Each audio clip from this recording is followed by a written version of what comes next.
reflections from this weekend from her experiences as a student at Oakwood University. She'll be doing her internship in the fall, and then she will be graduating in December from Oakwood. Michael.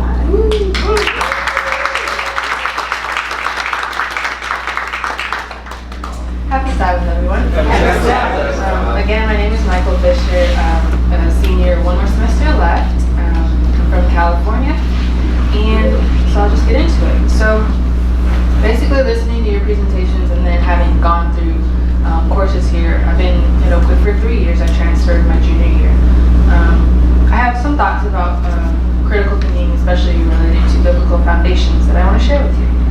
So I'll start with the impact that Oakwood has had on my thinking. As an English education major, I've definitely had the privilege of learning what it means to be a good teacher and, critically analyzing practices that I've seen in the classroom, like good versus bad, what I would do, what I would not do, what works and what doesn't work. Definitely also understanding instructional methods, how to relate and communicate to others, specifically students, to have a positive impact. So how can faculty help students grow in critical thinking, specifically in understanding and applying biblical principles? So one suggestion I would have for everyone is to create a welcoming and encouraging environment. And this is not only for students in general, but this is specifically related to, as an Adventist institution, being welcoming to Adventists and non-Adventists. Of course, not all the students on the campus are Adventists. And so the school as a whole needs to be a place where they can still learn and grow and get exposed to the Adventist doctrines, Adventist culture, and to understand it, of course. And also not taking for granted those who are already Adventists, because we have varied exposure to doctrines and such. Some of us might be pastors' children like I am. Some of us really, we grew up Adventists. We got baptized at 12, but it's like, we don't really fully understand. We can't really repeat or explain what the doctrines are. So you have a varied level of knowledge in Adventist doctrines across the campus. And so in the classrooms, in church, just all over, this needs to be a place where we can discuss and learn the doctrines for ourselves and really understand them. Another suggestion is to allow us to discuss biblical principles, like in class or just in general with you around campus, related to the coursework and with real life experiences. Learning theories in class is great and all. Of course, it's very helpful to our careers, but we also need practical examples of how to apply biblical principles to our lives. And my generation, of course, we love discussing, we love arguing sometimes, so we just need that opportunity to really try to figure out, biblical principles and understand them and apply them. Let us wrestle with the biblical doctrines, especially when we are presenting Adventist doctrines. Let us wrestle with it. An example, Bible example that I thought of was when Jacob wrestled with the angel. If he didn't wrestle and overcome, he probably wouldn't have been blessed. So for us, we also need to wrestle with biblical principles, overcome whatever challenges we are, and then it will stick a lot better and be a lot more lasting.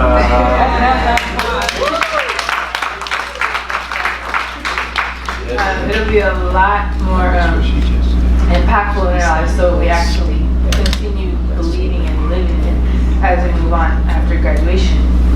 There's definitely a difference between coercion and persuasion. When you're discussing and talking in class, you can't just come out and say, jewelry is back. You can't just come out and say, be vegan.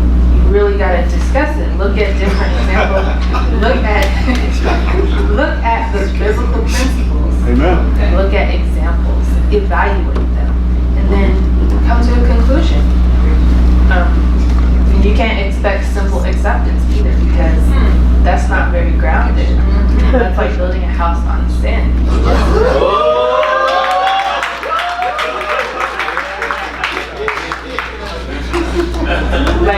Building a house on sand is real quick, it's cheap, Okay, so I read this in the Bible, okay, cool.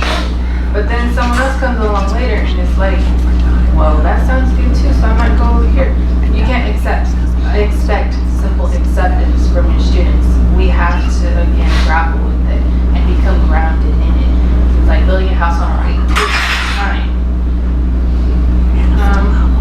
One thing I want to mention is the difference between generations. Again, my generation, we don't really have as much exposure generally because in schools, even in Adventist schools, and I grew up in Adventist schools except for my senior year of high school, we have different exposure to doctrines. Even in church today, we don't really hear a lot of the doctrines, especially Adventist doctrines. For me, being a pastor's child, I've heard pretty much every sermon, and there's nothing really new, and there's not always a lot of actual doctrines coming forward. So that's something to think about. And also, acknowledge the difference between doctrines related to salvation and those relating to lifestyle. Us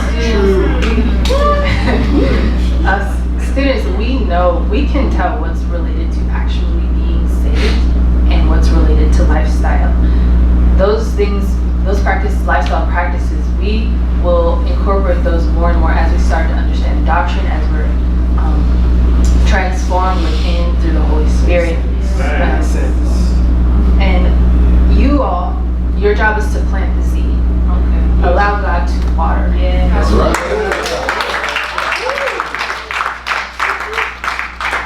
As a gardener, you can't plant it, you can water it, but you can't make the sun shine. But it's not your job, just plant, water as much as you can, but allow us to grow. It takes time to grow. Show how biblical principles directly relate to life. This is very, very important for us. We need to be able to see not only the principles in the book and how different characters went through them and how it impacted them, but we need to know how it relates to us specifically today, so that it becomes embedded into our everyday experience. For critical thinking in theory, specifically talking about the wheel is great and all.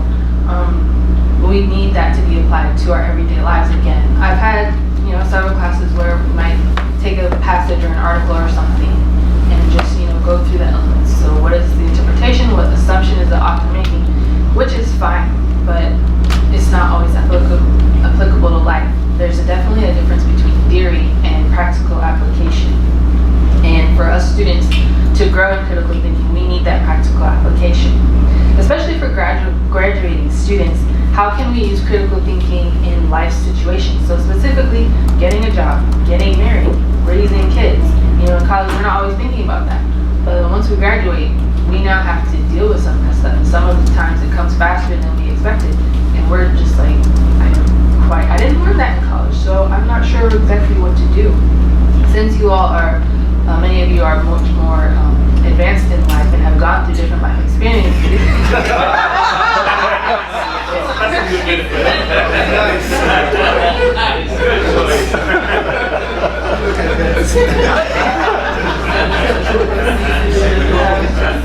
You've gone through different experiences already, so you can definitely learn from the mistakes you made, the successes you've had, so that we can go ahead and make decisions for ourselves. And lastly, as a student, we want you to understand that we would like you to respect the gift of choice. You all have made your own choices, and we have to make ours. And choices have consequences, and we know that. And whatever choice we make, we are expecting to have that consequence. And that's not only in relation to Oakwood policies, but that's just in life in general. And I'll close with this. Just remember that God is going to work on our hearts for us to make the right choices. Again, you can do all you can to facilitate discussion, help us understand biblical principles, and but ultimately, the Holy Spirit is the one that's going to open our eyes to the truth. And sometimes that does not happen in college. It does not happen in one class. It might happen a lot later down in life where we've gone through certain things. And that's that.